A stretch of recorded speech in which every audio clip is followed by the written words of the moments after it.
Yeah, funny side story. Like, this will be quick.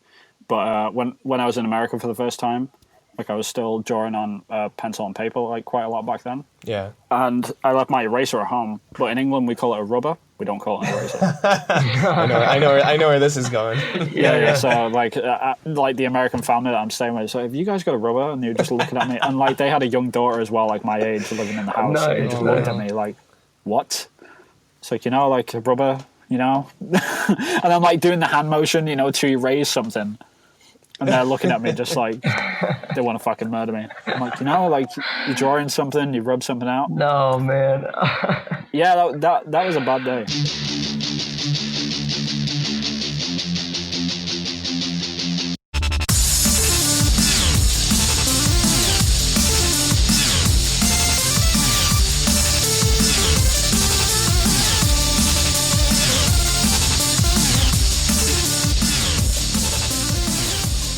What's up, guys, and welcome to episode 9 of Podcast Reload. It's the general gaming podcast by Sifted.net subscribers, where we invite community guests onto the show to talk about the games industry in all its weird ways. I am your host, Vin Hill, and joining me, as always, is my co-host and fellow Japan dweller, Evan Piotrowski.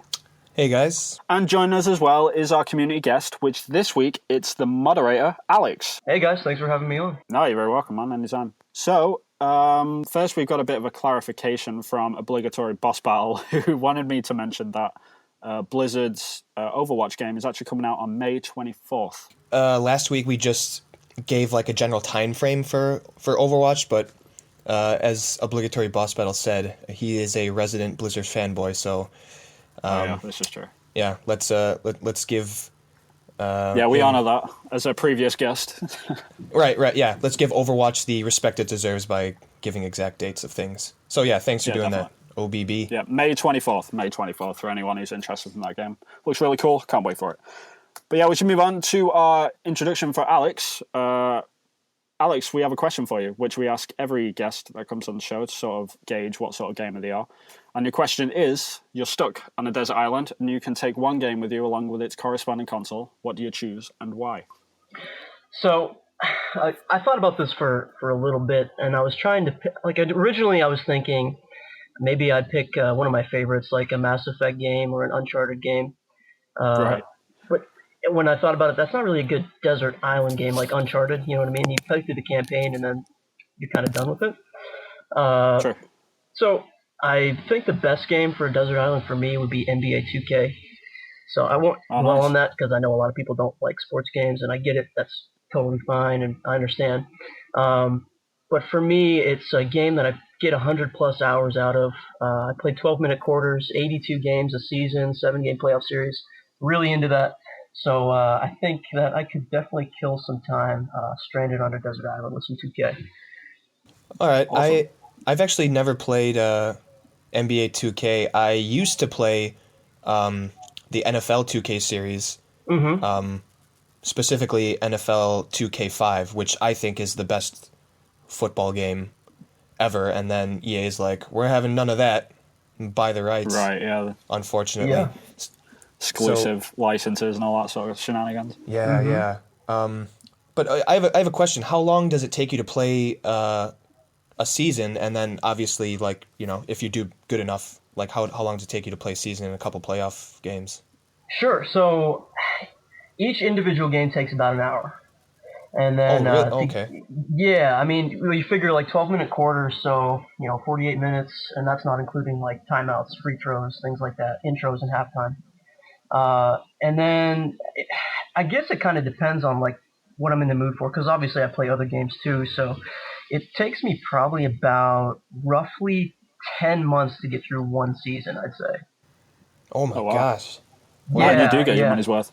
Yeah, definitely. And then by the time like 2K17 rolls around, then I'll just swap it and start again.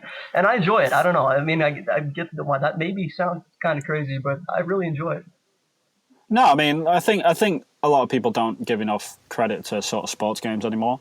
Like, they sort of faded out. I think IGN were talking about this not too long ago on Game one Scoop. of their Game Scoops. Yeah, I don't know if you saw it, that. But yeah, they were just talking about it, saying, sports games should get more credit, but it's it's the whole part where they're not as much as like escapism anymore. That's what Sure. they're talking about, and Sure. so it's because you can go and do it in real life, right? You can go and pick up like a basketball and just play.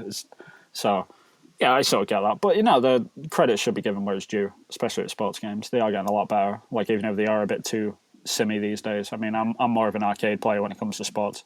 Like FIFA Street, like the soccer game, was I was obsessed with that game on the Xbox. I love that game. But like if you put like a normal FIFA game in front of me, it's just too many fucking buttons, man. I'm just like, what? I thought, okay, you passed it wrong. It's like, what? How can I pass it? Oh, well, whatever. I just don't get it. And I think that's is why really the difficult. success of Rocket League is so not surprising, right? Because it's kind of more of it's not that simulation, and it's something where anyone can really pick up and play. Totally agree. Yeah. It's a really nice little game where you can just like have fun with it. It's totally mindless. Like the controls aren't too much. It's just big ball, little car, run at it. That's it. That's all you do. Yeah, it's like halfway in between, like a sports game, and then something other people can like identify with and get a little better. But it's still competitive as well, right? That's the best thing about it. It's fun and it's competitive. And I think we need more games like that. We need more. Like I really want like a goofy basketball game, Like I want a goofy like soccer game again, but we don't get them things enough. It's well, I was just gonna say they just announced Rocket League basketball, so I think you might want to jump on. Yeah, I saw that. It's just like huge hoops, right? Yeah. Oh, really? Huh. Yeah, it looks awesome. I can't wait for that. Like I got that free. I got Rocket League free on like a PlayStation Plus deal, and it's one of the best like free games I've ever got. It's awesome. Yeah, so much fun. But yeah, we'll move on to what we're playing this week. So we'll start off with you, Evan. What have you been playing this week, man? I'll keep it short and simple. I'm still playing Resident Evil Revelations, and you wouldn't really think I should be playing this any longer. I've been talking about it for 3 weeks in a row. The game's like 12 hours. So it just goes to show how much I've been playing it, which is not that much. I've just been really busy with work and stuff. Yeah, life in general. The old life gets in the way. I like it. It just when I play it, especially the parts in the ship, because the story kind of bounces around to like Siberia and like I don't know, this special ops facility and stuff. The ship stuff is really cool. I just hope in subsequent Resident Evils that they take some of the framework from these Revelations games and move on with that. I've said it before and I talk about it all the time on Sifted, but yeah, that's it. Nothing much. I don't understand why they haven't made an open world Resident Evil game where they've just made Raccoon City and they just dump you in it. Like I still can't get my head around that. Well, they kind of tried it with what were those two games called? The Resident Evil games where the online Outbreak ones. Was it? Yeah, Outbreak and Outbreak 2, and then if you died, didn't you become a zombie within the game? Yeah, I remember them. But they didn't sell very well, did they? No. I can't remember. I never played them. Neither did I, so I can't really talk about them that much, but the concept is cool. But yeah, I think they could expand on it. I think those were PS2 games. Yeah, I do. I remember the front cover with like all the hands coming out, just like a white cover or whatever. Yeah, good time. That would be cool. Yeah, but yeah, that's it. That's it for me. Cool. How about you, Alex? What have you been playing? So mostly The Division this week. I just jumped back into that. I kind of took a break from it. I put in probably about 30 hours, which really isn't that much compared to a lot of people, but slowly climbing towards level 30, and I'm having a blast with it. Cool. Yeah, I mean, I saw all the bugs and all the glitches starting to come out the other day, and I was like, I'm staying away from that. I got off it right away. Yeah. But yeah, I had fun with it for the first, probably, as soon as I hit level 30, that was it. I sort of hit my cap. I was like, nah, I've had enough time out of this. Like, I played like 40 hours of it. I'm good. Sure. How long is the single player campaign? Ooh, it depends how you play it, man. It can be like 10 hours if you blast through like all of the main missions, but it can last you up to 30 hours if you're like staggering it sort of thing. If you're going to do like a few side missions here and there and stuff, like yeah, it's really up to you. But it's minimal. Like if you just ran through it, like holding the forward button sort of thing, you could probably get through it in about 12 hours, I'd say. Okay, standard kind of single player campaign stuff.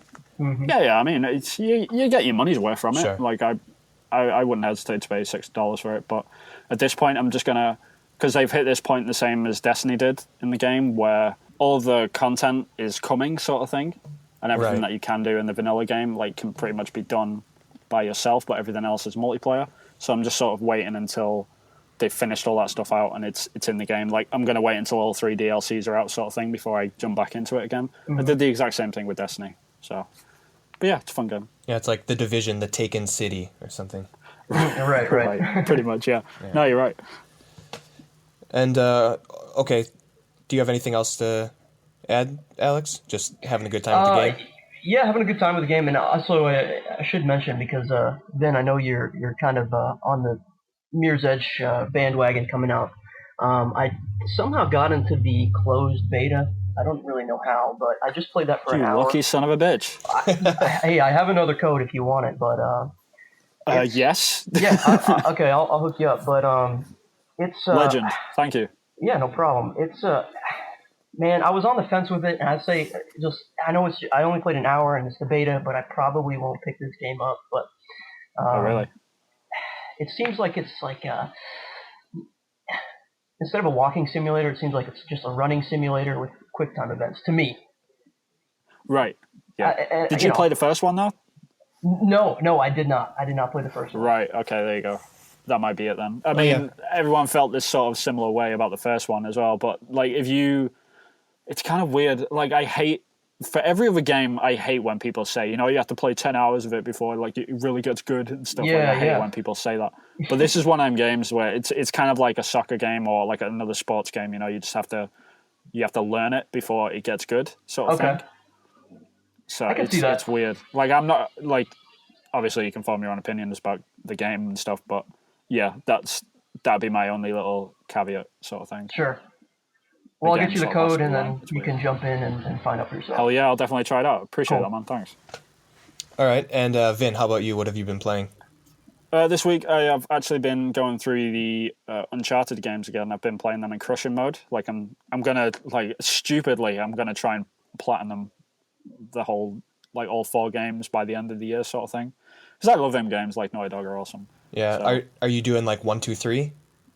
Yeah, like I'm like halfway through 1. I'm already regretting it, sort of thing. It's like 2 bullets and you're dead. It's like, fuck. All right, but it's fun. It's not too frustrating. Like, every time I die, it's like, oh, that was my own fault, sort of thing. It's not really. There's no overly bullshit moments, if that makes sense. Like, it's not like bullets come out of the clouds, sort of thing. It's like, how the hell did that even hit me? But yeah, I mean, it's fun. I'm having fun with it. It's Uncharted. How can you say no to it? Well, you'll have to keep us updated on your platinum journey. Hell yeah. Speaking of which, Shane, get on it. Yeah. I've been waiting around too long. I know. So good.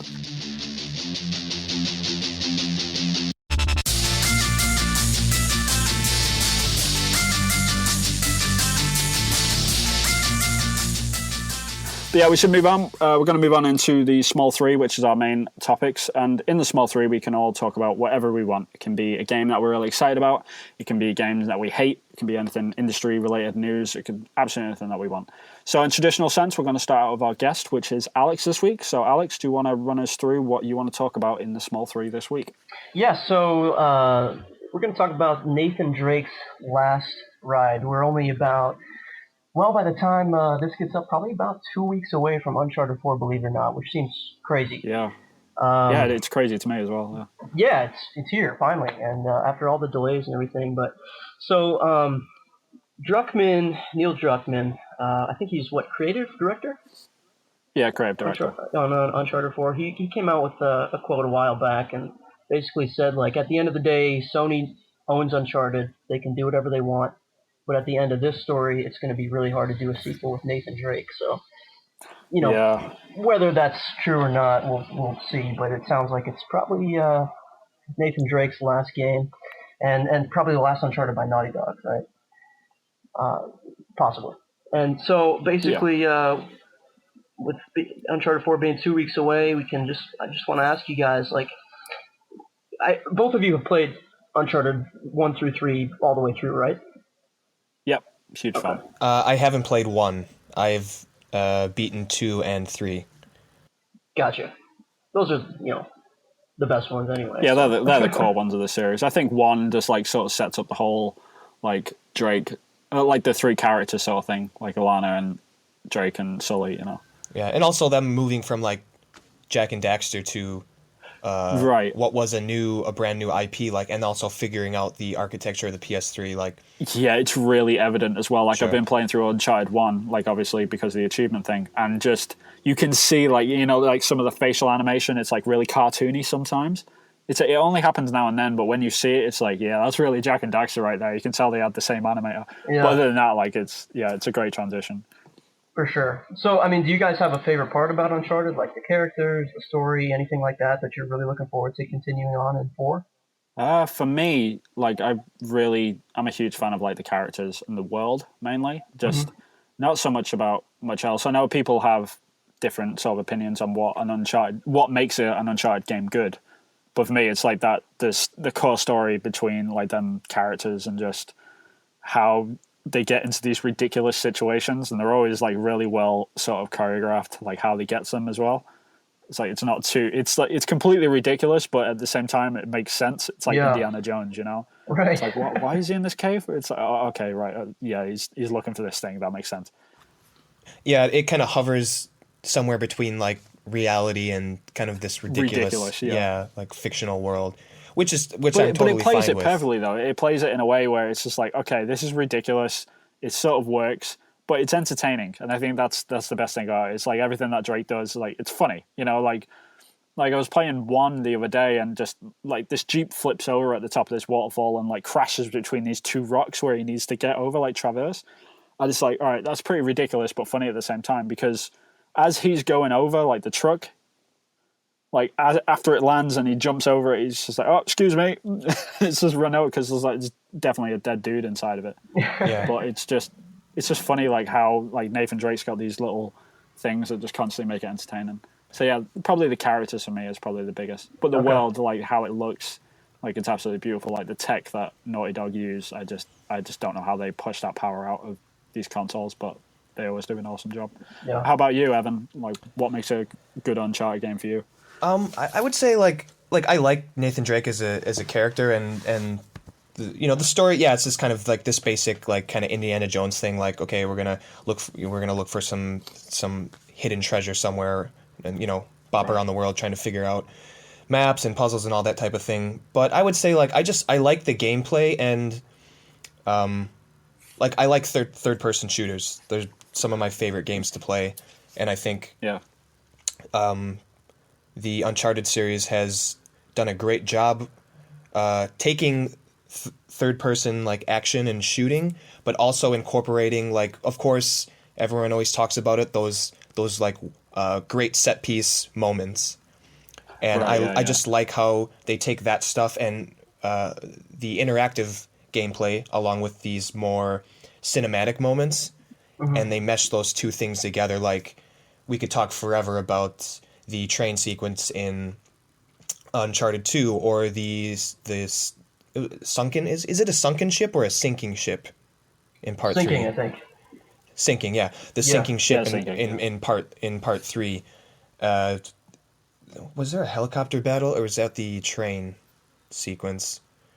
That was the train sequence. Yeah, There was definitely a helicopter involved. Or the tank sequence where it's following you through the city. Like those types of things. Well, yeah. It's just those types They're always of things. interactive. That's the best thing about them moments. It's not like it just cuts to a cutscene and it's just like this crazy thing happens. It's like the crazy thing is happening, but like shit, you've got to like traverse like Drake through this stuff. It's like, I really like them little moments. They're cool. Right. Yeah. So that blend of like interactive gameplay along with the this more cinematic like movie style experience, those two things, they balance so well, and I'll always remember those moments. Those are probably the two things that I like about the series. Yeah, I agree. I agree with everything that you guys said, and then also just to kind of bring out a point of just the innovation that comes with each game. You saw that we talked about a little bit the jump from 1 to 2, and then 2 to 3 were, I guess, a little bit similar to each other. But then what we've seen, and I won't get into spoiler territory from the footage they've shown from 4 because everyone's on media blackout, and that's great. Yeah, I'm sure a lot of people are. Yeah, definitely. Yeah, but I mean, you can tell that it's a completely different game from 2 and 3. Just right down, obviously graphically, but aside from that, the gameplay maybe you've seen clips of the Jeep sequences and the stealth and everything. That has me super hyped. Yeah, it looks a lot more like open world, I think, as well. Well, not Yeah. open world, that's probably a bad word, but like how big the areas are now. And not just in the Jeep sequences, apparently, like that they run with that throughout. You know, it's like here's a huge area, and like here are all the dudes in between you've got to get from A to B, and there's still like cinematic experiences happening like throughout, no matter which direction you go to, sort of thing. And it just looks, it looks like it gives the player a lot more choice in that respect. You know, Yeah, I mean, at least they're really good at masking how linear like some sections might be. Yeah. Which Well, is they probably cool. have like multiple routes as well. And like knowing Sure. Naughty Dog, they probably explode with all that. I mean, they're just Naughty Dog, man. They just make gold. You know, like they've never made a bad game. You know, Yeah. it's crazy. Now, how about Uncharted multiplayer? Have you guys been able to get into that in the past? I personally played. I played a bit of 2 and I played a bit of 3. I didn't really get into them that much because I play Uncharted for the single player. To be honest, I don't really play it too much of the multiplayer. But I've heard good things about the new multiplayer. Like the beta happened a couple of months ago, and a lot of people saying good things about it. Yeah, I mean, the beta was. I had a lot of fun with it. More fun than I thought because I was never really into the Uncharted multiplayer in the past. And this one, just the way it's set up is different, and I liked it. So I could give you a quick example. Each match, when you get a kill, you get awarded with cash, and then you can use the cash in each individual match to buy like an upgrade for your grenade or to buy a sidekick. Like one that I fell in love with was called the Brute. So basically, it's if you spend $800 and this giant guy in armor spawns right next to you and kind of walks around and protects you. Oh, nice. Yeah, and it's kind of chaotic and a lot of mayhem going on, but it's beautiful chaos. And I think Uncharted 4 multiplayer is going to stick with more people than in the past. Yeah, I think it's interesting because like the whole Uncharted 4 like project, as it were, like a lot of people need to take into account that they came off the back of The Last of Us to make Uncharted 4. And there's a lot in The Last of Us which wasn't in the previous Uncharted games, so there's going to be a lot of things that sort of filter through. But the Last of Us multiplayer was fucking awesome. I love that. It was a lot of fun. I mean, it focused a lot on teamwork, and it was nothing like the Uncharted multiplayer for me. Like, it was a lot more slower paced, but it still had that sort of arcadey feel to it. Like, I mean, you've played the Uncharted 4 beta, obviously.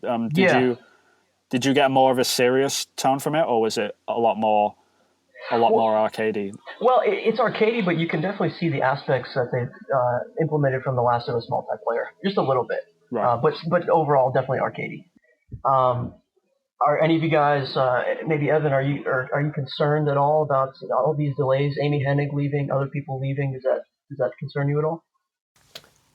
Well, in terms of the delays specifically, I'm not concerned because at this point, Naughty Dog has never made a bad game, I don't think. Yeah. And they deserve that time, man. Give it to them. Right, yeah. Absolutely. And I'm one of those people that if a game is delayed, it's probably for a good reason. And while it kind of sucks to have to wait, it's, like I said, it's probably for a good reason. So I'll wait.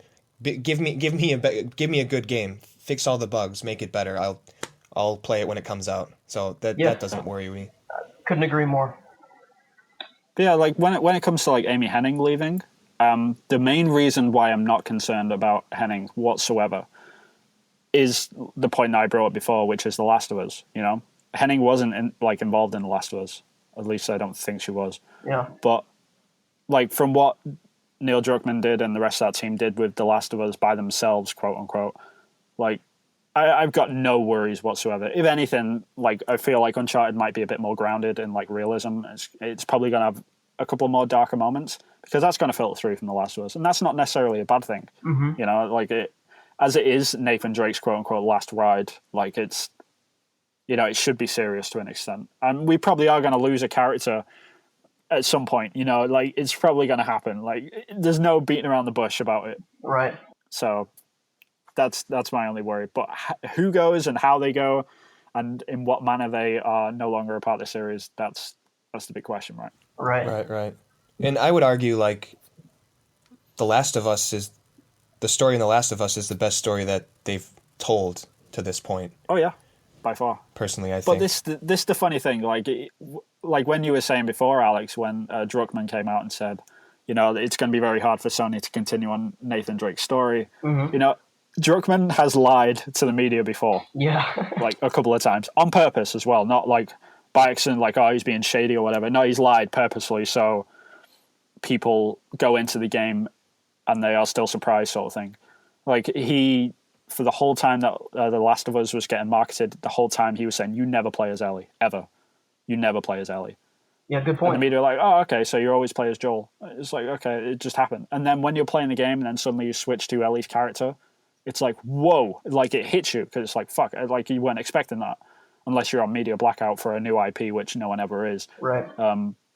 So, yeah, I'd take that with a grain of salt sort of thing. I'm not too concerned about it. I don't think Drake's going to die, in my opinion.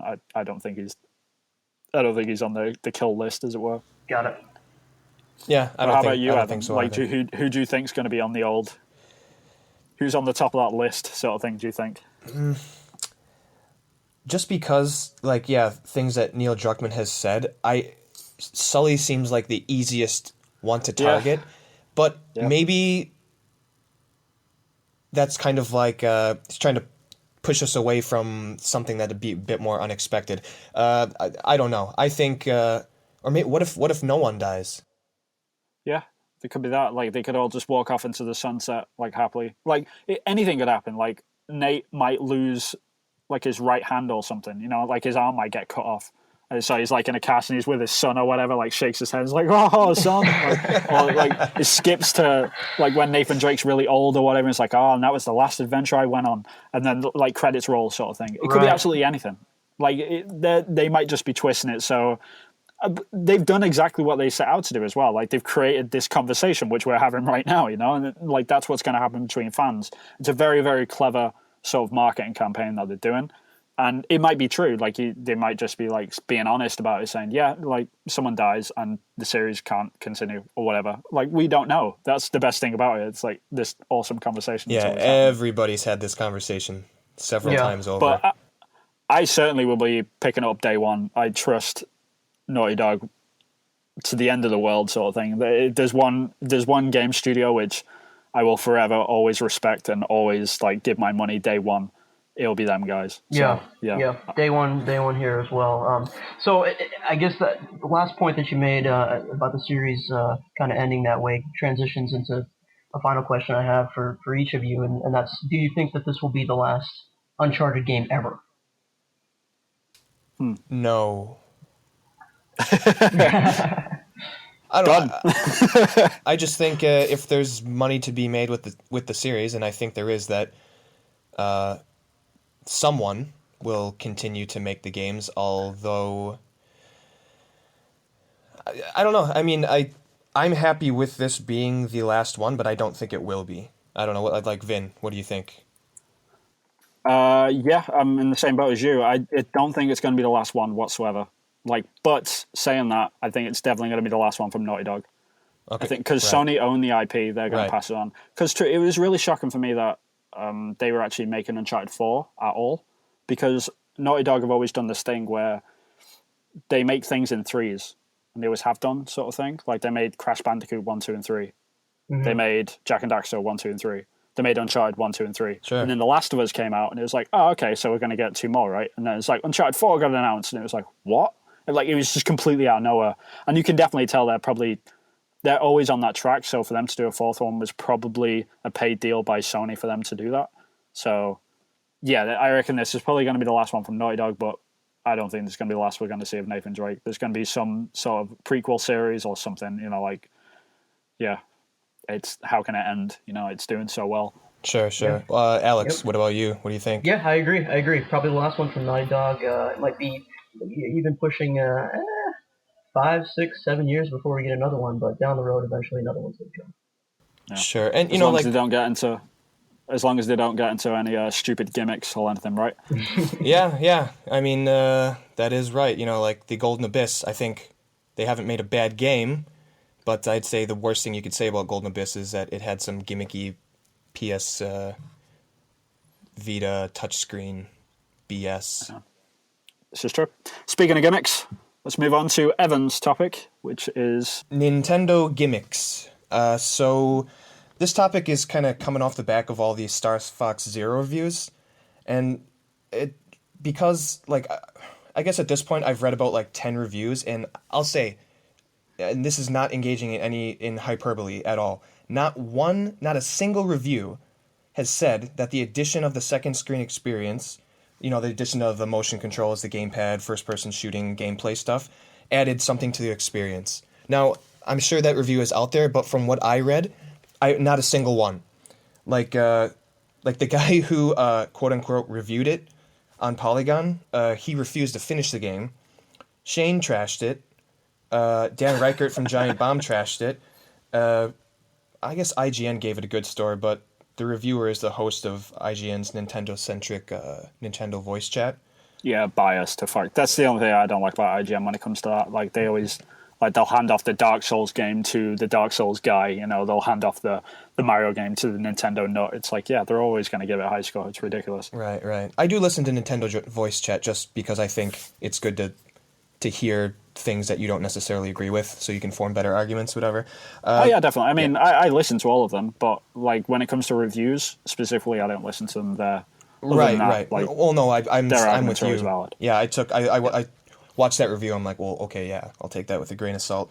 Okay, so let me just state that I am a Nintendo fan, but I'm not a Nintendo fanboy. Right. Yeah, that's a good way of setting it up. Yeah, and okay, if anyone doubts my love of Nintendo, just go to my blog and look at my top 10 games of all time. But, I feel weird, I have to preface my, I guess, trashing of Nintendo in so many words with the statement that I am a Nintendo fan. No, you do. I mean, there's a lot of Nintendo fans out there that are just very passionate about this stuff, you could say. Right. So, just so everyone knows, I think Super Mario 3D World and Wind Waker HD are two of the best games I've played in years. I even love Captain Toad Treasure Tracker. I'm almost 100% of that game. The game's awesome. Jesus. Fair play. Yeah, and I'm currently juggling Tropical Freeze and Super Mario Maker, although I haven't played in a while. But, I just don't have my head in the clouds, right, when it comes to Nintendo. Right. And I think, a lot of people that aren't, massive Super Nintendo fanboys, I'm probably like you guys, I'm able to be critical about things that simply do not work. And I think a lot of that is just all these Nintendo gimmicks, let's just look at this, the DS, the 3DS, the Wii, the Wii U, they all have gimmicks. Right. So, I think we could argue, nothing really has been normal since the Super Nintendo. Do you guys kind of agree with that? I don't know. Well, the GameCube for me was a pretty quote-unquote normal console. Outside of the gimmicky small discs, that was more of the console gimmick. It wasn't so much in the controller, The controller was still normal. Sure. As it were. And so, actually the GameCube was a high-powered system, right? It was more powerful than the PS2. Yeah, it was the most powerful system out of all three of them that generation. And a lot of people forget that. But at the same time, they couldn't fit as much on the discs because Nintendo are special in that respect, and they decided to make this at half the size. Right. So even though they had the power to use it, they couldn't utilize it properly. It's like Metal Gear Solid had to be on 2 separate discs. Right. Yeah, see, that type of thing, it forcing gamers and, first-party Nintendo fans to, live Nintendo's vision, that type of stuff, it's so frustrating to me. It's like Skyward Sword, the stupid, nunchuck in what is it called? The Wiimote stuff. It's it didn't work really well. And right. The Mario Galaxy series, I never played 2, but I couldn't finish Mario Galaxy. I got about halfway through that game. I don't know how many stars it was, but just the nunchuck and motion control stuff, it's just so unnatural to me. And it's so unnecessary for a 3D platformer like that. That's worked since Super Mario 64. It's like when I'm playing those games, I swear, like my hands would like try to magnetize together because I just felt so foreign to me to have my left hand controlling an analog stick on the left and then like the stupid Wiimote on the right. And it's just just reading the Star Fox stuff, it just seems it's like this thing of like gimmick over logic. It just seems really misguided. Like looking at Star Fox Zero, like that game should have been like basically like a tech demo. That should have been a launch game. It really looks like to me. Yeah, for the GameCube. Yeah, cool. yeah. It looks fucking bad, man. I'm sorry, it looks awful. Yeah, like, it does. Nintendo fans can defend it all you want, like all day, every day. You could say, no, it doesn't look that bad. It's like, no, it looks bad, man. Come on, let's just cut through the shit. It looks terrible. Like graphically, it looks awful. It looks like a last-gen console game. Yeah, and one of the reasons two generations ago, even. Yeah, one of the reasons that might be is like they're rendering the game essentially on two screens. On two screens, right? And that's the thing. Like, I don't get why they're like. I remember Miyamoto. I don't have a quote for you guys, but just he was talking about giving the game more time, and I think he was just trying to figure out a new control system that would allow you to explore like the Star Fox universe in a cool and new way, right? But it's like at some point you have to look at the gamepad and say like this. Just look at all the reviews. Everyone is complaining about this control system. It's like I don't understand how they see this, and it doesn't work. Yeah. Like no one wants to be. The main problem with it is Japan doesn't look at the word gimmick as a negative thing. Like in the West, if we say gimmick, it's like it's got the same connotation as like a trope or something. You know, it's like it's sort of got a negative aspect to it, right? Yeah. But in Japan, a gimmick is a good thing. You know, it's like it's something special sort of thing. So they're constantly trying to find a gimmick. Like even on games that they make, they're constantly talking about gimmick. Like let's find the gimmick. Right. It's like, no, let's not find the gimmick. Let's just make a fucking game that people are going to enjoy. It's like, no, it has to be something different. Otherwise, people won't buy it. It's like, it's not necessarily true. Right. And you can bang on Star Fox Zero for like being Star Fox 64, but if the gamepad was just used as a map, which I think that's like, aside from Super Mario Maker, that's all the gamepad should do for most games. Right. Like, yeah, I agree. Mario Kart 8, that's one of the highest rated Wii U games on the Wii U, right, of the console, and they realized it because the only thing the gamepad does is it's like a horn. You can just like honk it. They knew like there was no use for this thing, and they weren't going to force it into the game. So I don't understand why, like they thought they needed to do this with Star Fox, but so like, okay, I'm kind of getting kind of frustrated here, so I'll throw this to you guys. Like, why do you think Nintendo like constantly thinks they have to do this? Like, add a gimmick to their system. I don't know, Alex. I mean, do you own a Wii U, or what's like the last Nintendo system that you've owned? Yeah, so the last one was the Wii, just the standard Wii, and it's one of those things where it's cool at first, right? Which is typically what a gimmick is, right? I mean, you might be fascinated with it for a short period of time. And that's kind of what the Wii was. It's now in a box, and I haven't used it in probably 4 years. Right. But as far as why, I don't know. It's like, I guess kind of what Vin was saying about just a different culture. And I guess if they view gimmicks as something special, then it kind of makes a little bit more sense to me now. Right. And I'm not saying that doing something different is necessarily bad, but it seems like Nintendo is like focusing on delivering a new experience instead of focusing on making a good experience. No, you're right. Like they don't stop and think, okay, let's look at this thing that's really good. Let's try and perfect this. They don't think like that. You know, they don't try and iterate on what they've already got. There's like they're constantly refreshing and restarting over and over again. Yeah. And sometimes it works. Like the Wii sold really well, but the software wasn't that, like the software attachment wasn't that great. No, the Wiimote was good for Wii Sports. That's about it. Yeah, right. Let's be honest. The Wii was pretty much like a Wii Sports machine. That's pretty much what it is now anyway. Like every Christmas you get out with grandma or whatever and you watch her like bust out a new fucking hip because she's trying to play Wii bowling. You know, that's what a Wii is, right? It's That's like why we basically, get it out. yeah, it's like basically proof of concept, like tech demo stuff. But they Yeah. never. I don't think they took some of that stuff a step further. I mean, look at the Wii U gamepad. Like I don't mind like some of it. It's good for displaying maps. Like give me a Castlevania game, like so useful. Actually, Axiom Verge is coming out in the Wii U soon. That will be great because all I have to do is look down at the gamepad to see where I am on the map. But Yeah. one problem with some of this technology, and I think this is true for the Wii as well, is like the Wii U gamepad is the tech was never fully realized. Like they built a system around this gimmick, but then never really moved it forward. And then you see how it works in a game that in 2016, what is that, 4 year, like more than 4 years? Oh no, 2016, I'm thinking it came out in 2012, right? So a little over 3 years. Wait a minute, am I getting this right? When did the Wii U come out? 2012? The Wii U. Yeah, 2012. That sounds right.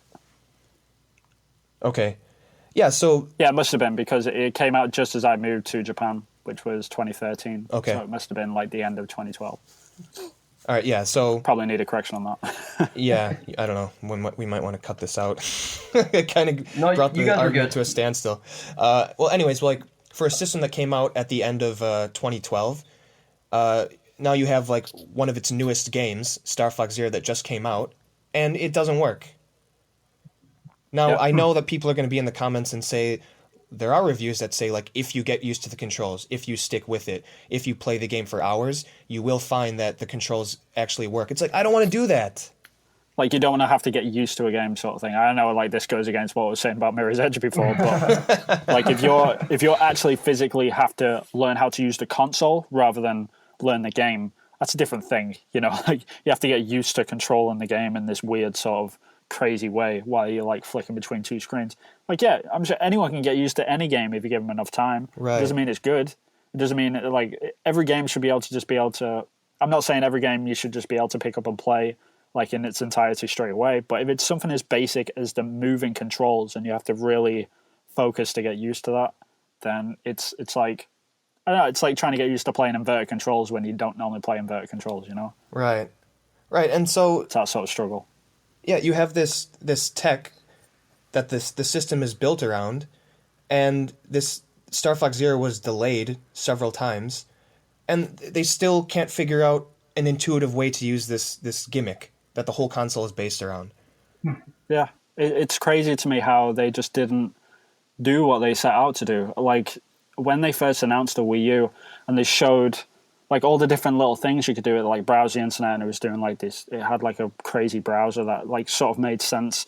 They had like that star throwing, like the ninja star throwing game, like as the bamboo trees went by or whatever. Like the golf game where you look down and the Wii U pad's on the floor and you swing it, and it like with the Wii pad, the Wii controller or whatever, and like actually hits the ball off like the Wii U screen or whatever. Yeah, like all that stuff. Like, where is that stuff? Where is like, that golf game? I remember seeing Yeah, that, and I was like, it's that is like- the coolest thing that Yeah. that gamepad looks like it can do. I want to play that golf game. Like, Never. I just don't understand where all that stuff went, and that would have been like the heart and soul of the Wii U. Like, if they just made, and like people are going to laugh at me for saying this, but if they just made a shitload of crappy party games, I think the Wii U would be in a much better place right now. Yeah, it might be. I mean, they've made some, but I don't know. Like Nintendo, like let's look at Nintendo Land. A lot of people say it's decent, but it's nowhere near the Wii Sports that they thought it might be. I don't know what Nintendo's aim was for Nintendo Land, but it definitely wasn't Wii Sports, right? Yeah. So it's like even from the beginning, like look at the Wii. It's like, yeah, bowling in the Wii it's awesome. Golf, it's great. But even from the get-go with the gamepad, it's like they never really knew how to use the tech in any meaningful ways. Like what did they want to do with the gamepad? What did they think it was going to do? So, like, Yeah, it's crazy. as someone who's kind of looking outside as far as the Wii U goes, because I never really, honestly, didn't have much interest in picking one up. So, like, the gamepad is mainly used as like a map displayer. Is that pretty much it? Basically, let's just Wow. see what. Let me go through some of the games that I have. Super Mario 3D World, I don't even know what the gamepad's used for. There's some really gimmicky stuff where like there's some levels where you have to like blow into the gamepad and like platforms move. Okay. Which is so stupid. Or you have to touch sections of like obviously glowing sections of like hills and platforms and stuff, and they'll move vertically so that you can step on them, touch them again, and it'll bring you up to a separate thing. Twilight Princess HD, it's just a map. Treasure Tracker, it's just a second screen. It displays the exact same thing on the TV as it does in the gamepad. That's what it mostly does. It's either a map or it's displaying the exact same thing. There is no second screen use. Oh wow, That's ridiculous. Yeah, it's I don't get it. So I don't understand why they didn't have like it's cool that they can stream like the footage to the Wii U pad, but I don't understand why they didn't have more like where you could plug in like a normal controller into the Wii U gamepad sort of thing. So like if a kid's like taking up the TV or whatever, the mom's like, all right, get off sort of thing. Like I want to watch Jeremy Kyle or some bullshit. And the kid can take that into his room with like the normal controller and just play it on the little screen sort of thing. Like I don't understand why they didn't have that sort of thing even. Yeah, they didn't really figure that. Though? They kind of did, but that gamepad, that thing is good within like 2 meters of the system. I've actually tried to take it into my kitchen and it starts screwing out. It didn't work. But like I mean, I'm mainly trashing the Wii U because I'm just really pissed that it's doing so poorly because of basically I think it's the gamepad's fault. Like they really thought that this thing was going to work, and then they never did anything with it. Like there are some great games on the Wii U, like I said, Super Mario 3D World, Wind Waker, blah blah blah. Oh yeah, for sure. Treasure Tracker, that game's great, but no one's going to play them because of this bulky screen thing. No one wants to hold. Like I don't understand all this. Like the DS, and then we have the 3DS, and like the whole 3D thing. Like they rode that wave. It was like 3D TVs. Hey, let's make the DS but 3D. Like I mean, it's such a fad.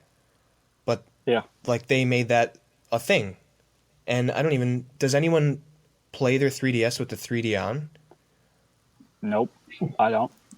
I don't even have one. Yeah, I just got one actually. My friend gave me one. I haven't played anything on it yet. But anyways, like I just I don't understand Nintendo's strict adherence towards having a gimmick for something when you look back at the Super Nintendo. We'll have to see. I mean, we'll have to see if they actually listen to people like complaining about these said gimmicks, and how the NX is going to turn out. Like, I've got very few hopes at this point, but we'll definitely have to see at E3. Yeah, and E3 is going to be a really interesting one, especially with news of the PlayStation Neo. Speaking of which, we should move on to my topic this week, which I actually want to talk about the PS4K again, or the PlayStation Neo, as it's currently codenamed, been leaked. We talked about this in the podcast before, but there's been some developments from, I think it was Giant Bomb that actually sort of broke the news. But all the specific specs came out and just sort of Sony's message to developers. It was actually a document which was meant to be for developers only, to sort of say this is what's coming, these are the specs that we're going to have. This is how you make games for it, basically. And it just seems like in the past when we were talking about it, we were sort of playing with the idea that this was going to be a 4K box, it was actually going to render like native 4K. And like when it got announced, or when that rumor sort of broke out, it was ridiculous. Like the whole thing was just like, there's no way this is like a 4K machine, like box native playing. It's impossible. It's physically impossible. Oh, unless the PlayStation 4K is like as big as my bed. Yeah. Exactly. Like it'd have to be like the size of 2 like PC boxes. It would have to be that big to run games at like 30 to 60 at 4K natively. It'd be almost impossible, pretty much. So like when that came out, it was just like, yeah, this is a rumor. This is total jokes. But then when it sort of started coming through that it was actually just an up-res from 1080 or 720 or 900, whatever, up until 4K, then things started making a bit more sense. And then when Giant Bomb finally announced the specs last week, which is officially at this point, this is the original PS3, old, quote unquote. God, I can't believe I'm saying that already 3 years in. The old spec is 1.6 gigahertz for the CPU, and the new one is a 2.1. The GPU on the old one was 18 CPUs at 800 megahertz. The new one is at 36 CPUs at 911. So it's over double the GPU. And the memory is only a tiny bit. The original was 176. Now it's 218, both 8 gigs. So it's doubled in some places, but not really bumped up that much in others. And at this point, it's sort of everyone's losing their shit about it. I don't know if you guys have been sort of tracking how the community have reacted to this, but it's been largely negative. And I sort of wanted to get your play on that. Like, how about you, Evan? Like, are you, like, if you were a PS4 owner, like, would you be pissed off at this sort of just coming out like 3 years into the development cycle like this? Right, yeah. The main thing about that question is if. So it's a bit difficult for me to... Yeah. Well, I guess I have empathy for PS4 owners, especially people that bought a PS4 this week or last week and like, oh, shit. Right? Yeah, that sucks. Yeah, no, I can see how people are frustrated. But I don't have a PS4. I'm kind of happy about the news. I really hope it comes out this year so I can finally get one. It's good for you. Like, if it comes out in the next few months, or like it comes out like a week after they announce E3, which is probably that announcement's definitely incoming. Right. Yeah. So for me, it's a bit different because I'm really excited. Like I hope they redesign it. I wonder if they will. And I hope they show the system, and I hope they say it's going to come out in October. Maybe it's coming out Q1 2017. Who knows? But yeah. Speaking to two PS4 owners, I guess for me, I'm happy about it, but I understand the frustration. What about you, Alex? How about you, Alex? Like, how do you feel about it? The only reason I'm actually more excited about it is because I happen to just get a good deal on a 4K TV on Black Friday. So, that's an interesting angle, actually. Yeah, I mean, it's tough because on one hand it does suck. You spend $400 on a PS4, and then a couple of years later this new model comes out, which is tempting. But the only way I could see myself, I think, getting one is if a retailer offers some sort of trade-in program where you can get it at a reduced cost. You know what I mean? Then I think I'd be almost 100% to jump on board.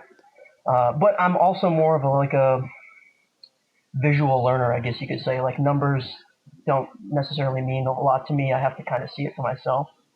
So definitely looking forward to hopefully seeing some, side-by-side comparisons. Digital Foundry, they're going to be all over this thing. And without a doubt. Yeah, there'll be multiple videos for it, I'm sure. Right. Pretty much every game coming out, Absolutely. I'm sure they're going to be doing an Xbox One, PS4, and a PS4K version now. Yep, Right. for sure. I think, Alex, when did you buy your PS4? I was a day one PS4 buyer. And Vin, you as well, right? Yeah, well, in Japan day one. Yeah, it was like February 22nd or something like that. Fucking yeah, man! It came out like 3 months after it came out in America, which makes no sense whatsoever because it's Sony and it's a Japanese company. But yeah, screw you, Sony. Basically. Well, that's cool for you because you bought that 4K TV. I just bought a TV this year. It's not 4K though, so there's that. But actually, it's not native 4K anyways. Don't really care that much about 4K at this point.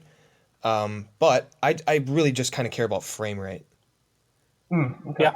Like, that's the thing I'm looking there's for, too. There's multiple things for it for me. I mean, when it comes to the whole 4K thing, for me, I don't have a 4K TV. I'm not ready to buy a 4K TV. Like, normal TV isn't ready for it. I can't buy... There's not many... Like, Blu-rays are still 1080. They're not 4K. Like, I know they've started to, like, pump out the Ultra HD...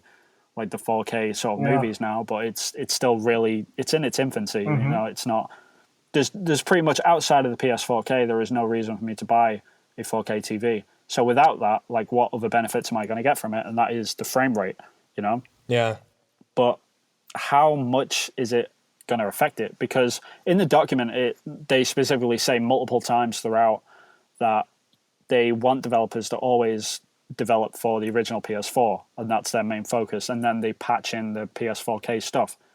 So I don't know how much like frame rate is actually going to be, actually affected by this. Like, it could be very minimal. It could be like astronomical. It could be like a jump from 30 to 60, which is it's great for some games, but for others, like, is it really going to matter that much? It's one of them sort of things.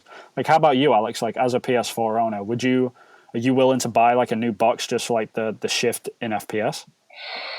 Oh boy, that's tough, man. I guess it depends. Like, what a rumor is like probably $400 or $500. Is that what kind of people are thinking? Yeah, that's a lot of dough to spend on something that you already have. Like $399 is the sort of consensus right now. Sure. I guess like I said, I mean, if I can get $200 for a quote unquote old PS4, then sure. Frames per second and the 4K resolution are definitely important. So I think I jump on board. Yeah, fair enough.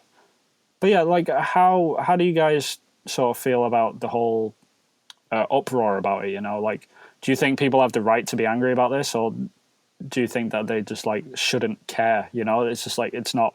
Who's this really for? I don't think they should. I don't think they should care. I mean, because what's wrong with having more options, right? Because the people that are pissed are probably people that just bought a PS4, and you can understand that a little bit.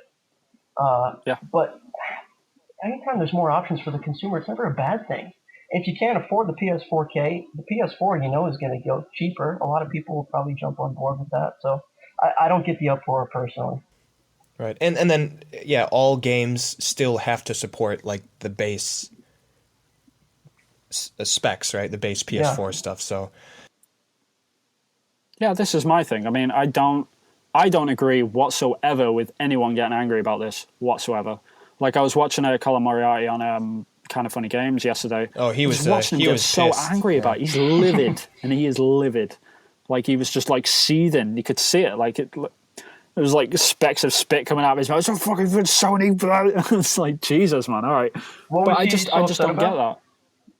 He's just upset about, like, it's too soon for Sony, and they think that this is suicide, and they're splitting the market, and they're splitting up the consumer base and all this sort of stuff. Yeah, he said it was a big middle finger to like all the people that bought that system day one and had supported the PS4. I think that's a little much, to be honest. Yeah, I just don't agree with that. I just don't agree. It's like Alex was saying, it's just options, Like, every single game that's coming out on PS4K is also coming out for the vanilla version. And that's always going to be like that. That's like bullet point number 1 in the document that Giant Bomb have leaked. Right, at least for now, right? At least for like maybe first couple years or so. Who knows? But I believe that they'll stick to that. Like, I really do. I doubt, because the way Sony have sort of acted over the last few years, especially since like the PS4 like generation started, they've honed in on customer sort of feedback. I'm not saying they listen to absolutely everything, but they're not about to split the market base of the top selling console of this generation so far. Yeah. Right. Well, especially with how long it took them to turn around their messaging about the exactly. when the PS3 came out. That took a long time for them. It's the equivalent of like running a race and you've been behind like the whole time, and you're just watching Microsoft run ahead of them, like sticking fingers up behind them as they're running like into the sunset sort of thing. Finally taken over this, and it's like them stopping in the race and just like doing a little dance. That's literally what it's like. That's a good idea. No, they're not going to fucking do that. Yeah. Why would they? But I think they've been smart about it. They're like, this is interesting to see like where these 3 console makers are going, right? So yeah, Sony's like, okay, look, we're on top right now. People are going to be pissed, but they'll be used to it in a couple of years. Like, we're going the phone way of just having iterative electronics, and they'll be mad at first, but it'll be a normal thing in years to come. But we need to test it out now, right? But you're not going to lose anything on these games, right? We have base, we have Neo. It's like whatever, mid settings to ultra settings on a PC or something like that. And then, this is my thing. Yeah, like, you've just hit on like the perfect point. It's like console gamers are getting up in arms about this, but PC gamers have been going through this forever. Like, you look on the back of a game box and it says recommended specs, and then it also says like minimum specs. It's like the PS4 now is that minimum spec. Like, you play the game with the minimum specs and it's like 30 to 60 FPS. You're going to have a great time. It's still a great game. Looks great. Then you got the recommended specs, which are just higher res, bit higher frame rate, whatever. Still the same game. pretty much the exact same experience, right? Just looks prettier. I just don't understand why people are just so crazy about this. It's just more options. Right. Like, Absolutely. if you've got a PS4 and you're still enjoying the game, still the same frame rate to the point that it's not a detriment on the game, then you're fine. Because I really don't believe like this hunt for 60 frames per second, quote unquote, is really... I don't think that's real. It's not real because like if you give a developer more power, they're just going to use that power in a different way other than frame rate. They always have and they always will. That's a good point. Like if you... like you give them more power, like we're still making games at 30 FPS, you know, compared to 10 years ago. Like if you were looking at frame rates on the PS1, said, oh man, I can't wait until we get to like X amount of graphics, so every game will be 120 frames per second. No, that's not going to be the case. They'll just throw more draw calls in it, they'll make it look better, they'll add more graphics, and they'll just slow it down back to 30. Like we're always, this is us forever pretty much until we get like a super machine that, like the black box, quote unquote, that's like the mad theory, like everything's just going to be so high spec that we don't ever have to worry about this stuff again. Just be a giant monolith in the living room. Yeah, like for the foreseeable future, like every game is still going to be 30 to 60 frames per second. We're still constantly going to be fighting with that. So I just don't think the PS4K is that solution to get to 60 frames per second, as it were. Yeah. And a lot of PC gamers might sort of argue the fact that, well, I can get 120 frames on mine. It's like, yeah, but you had to pay $3,000 for it. And, you know, like they're not designing them games for your system. They're designing it for the lower spec. So that's why you get the higher frame rate. That's it. That's the only reason. It's not because PC are better or anything like that. It's just, you know, that's the sort of industry that we live in right now. Like they're always going to cater to that middle ground. So I don't think the PS4K is going to like give us the true FPS, like 60 FPS experience either. So no, it's like the iPhone 6 and the iPhone 6s at this point. Yeah. Which it depends how they use it. It is weird to see what's going on though. Like PC, Microsoft maybe shifting towards PC, right? Now Sony is doing this iterative console deal, and then who knows what Nintendo's doing? They're trying to find a sweet spot in between the console market and the mobile market. It's like everyone's doing a slightly different thing, and this is one of the first times like this has Everyone's been happening. in their own field. Yeah, it's weird. Like no one, like in 5 more years, like we could have Microsoft completely converted to PC, Nintendo completely converted to mobile, and PS4 are just like on their own little island being the console gamer sort of thing. So it's definitely interesting. Sure. I'm really curious. Like this E3 is going to be hella weird. You know, it's just going to be a mix between all these new consoles and just mobile and VR, and it's just going to be a really weird time. Like it's exciting. It's nice to see everything change and they're sort of innovating on all this sort of stuff. But at the same time, it sort of makes me nervous. You know? Yeah, same here. Yeah, a bit of uncharted territory. But yeah. But they have said like multiple times in the document as well, like there is definitely still going to be 2 versions of the PS4. There's definitely still going to be a base version. There's still going to be the PS4K version, whatever it's called. And they're not, because a lot of people are sort of speculating that they're going to phase out like the older version and just like the PS4 Neo or whatever is actually just like the slim version of the PS4. But that's not the case. Like they've distinctively said they are 2 separate consoles. Right. No, it's an interesting thing. I'm excited for it because I just hope it comes out this year because this will be the PlayStation 4 that I will be buying. So here's a question for you guys, just real quick, like just a prediction. PS4K or PS4 Neo, whatever you want to call it. Let's say it comes out this fall. How long before the PS5 shows its face? I don't know, because like Yoshida recently just said, well, he was talking to the Oddworld director. This came out in a quote a couple of days ago. I don't know if you guys saw it, but Shuei was talking to him and said, that's if there is a PS5 sort of thing. He said in passing comment. And is there going to be a PS5? You know, are they just going to... Is the PS4 going to turn into the iPhone? You know, it's like, they just keep upgrading it and the same games are still available for it. So it's just this continuously like backwards compatible, more updated machine. Yeah. I'm definitely curious to see how it goes. Yeah, it'll be... I think every podcast we just end on this year's E3 is going to be very interesting. Right. Yeah, that's the thing. Like, there are so many questions this year, you know? It's like every other E3 before this, it's like, yeah, this game's going to get announced or this is going to happen. It's like, yeah, you can sort of see that coming in the wind. But this year, like we're mid-cycle, every console pretty much has got every console developer has got a new system coming out in some form or another. I think Xbox have definitely got a slim version this year coming. Nintendo got a new console. The PS4 has got the PS4K. It's just a weird time. Mm-hmm. You know, we've never seen anything like this. So this E3 is, everything lies on its shoulders, sort of thing. Yeah. Can't wait. Yep, we'll definitely see about the PS4K. Like, I'm excited for it. I own a PS4. Like, I don't own a 4K TV, but I'm excited to see where they take it ready for the future. It's always optional. I don't understand why people are so angry about this thing. Right. I mean, even if you have got a PS4, then continue to play your PS4. Enjoy it. Still got the same games, still the same system. Even the dashboard is the same. Everything is the same. So, yeah, we'll have to see. Yep.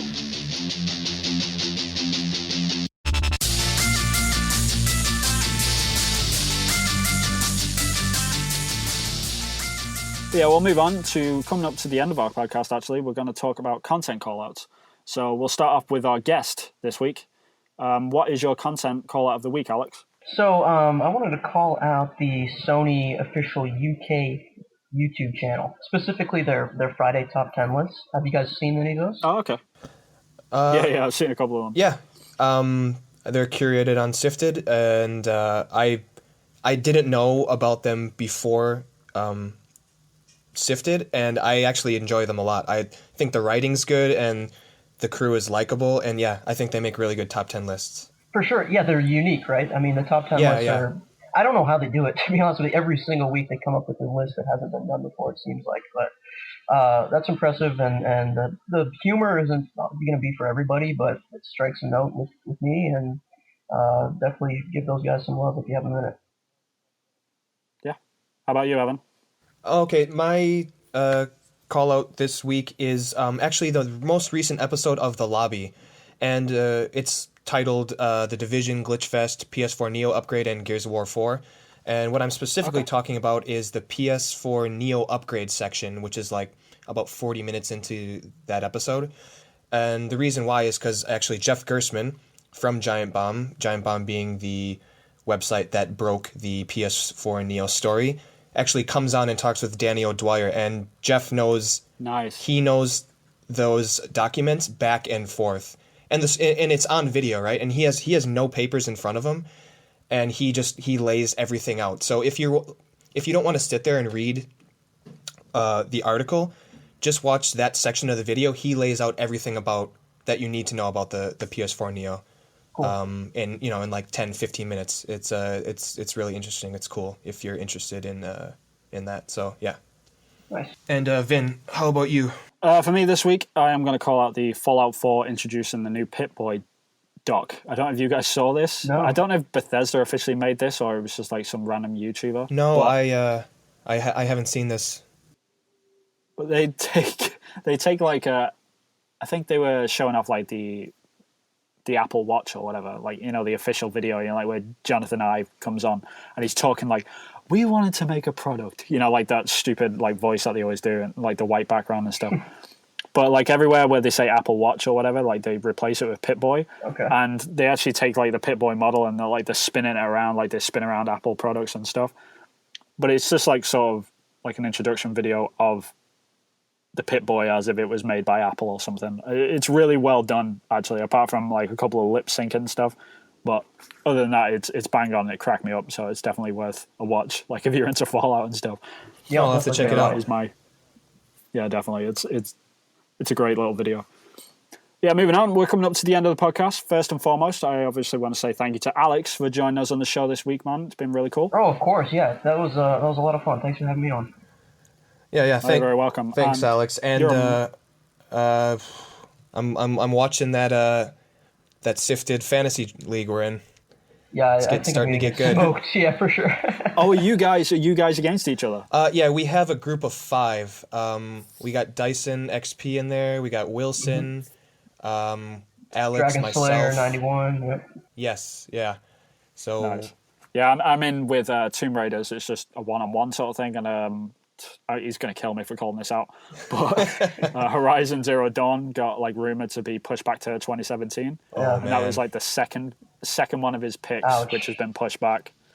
Oh, and like I was instantly in the comments like at Tomb Raiders, and I was like, like I'm just trolling. He had Mass Effect too, I didn't feel he? really bad. Hey, that's the good thing about it, though, right? Like we're all having fun with it. Right. Actually, there's going to be an announcement about Persona 5. There's a website that has a countdown. I think it's Oh God, next month, and I've got Persona 5. boy. so do I, and so does Shane. And in that curated content, Shane's in the comments, and he's like, "Oh no, please be 2016." January 1st, 2017. Oh yeah, Oh, that would be great. Don't even say No, it. it wouldn't.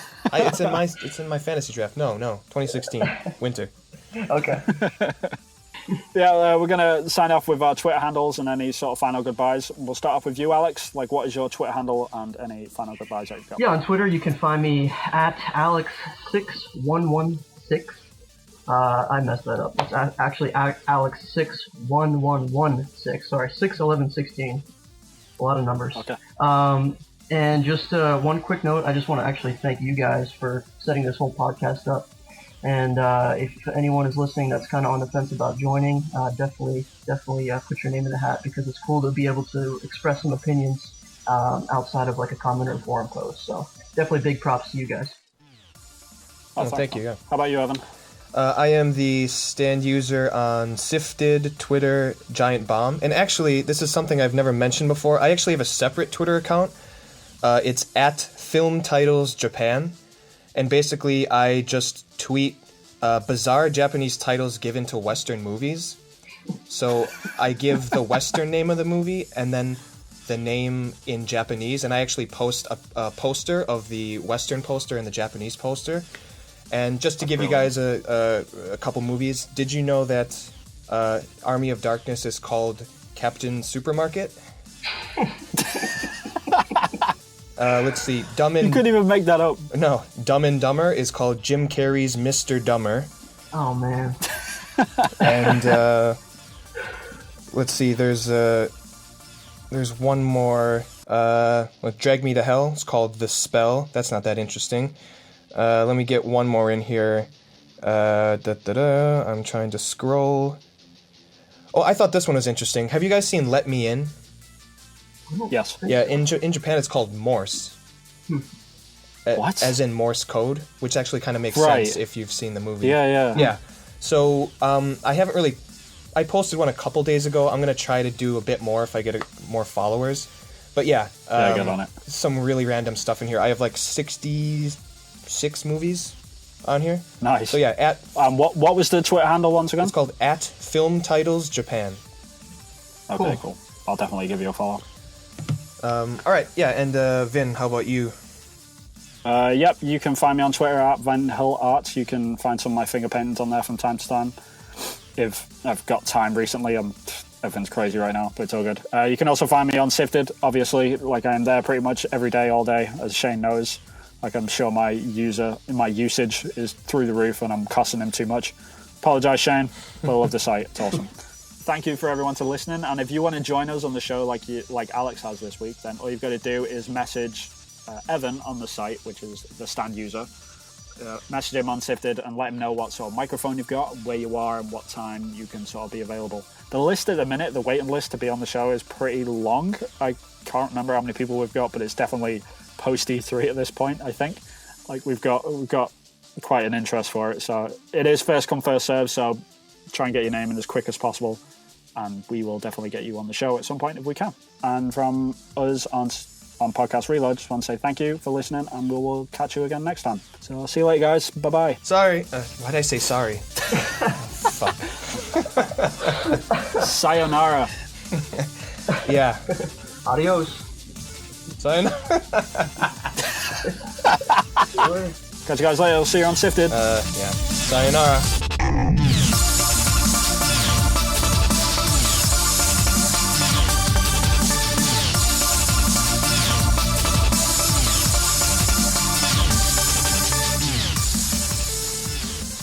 That one threw me off. That was a good one. That was good. Good one. All right, that's cool. the end of that. Nice.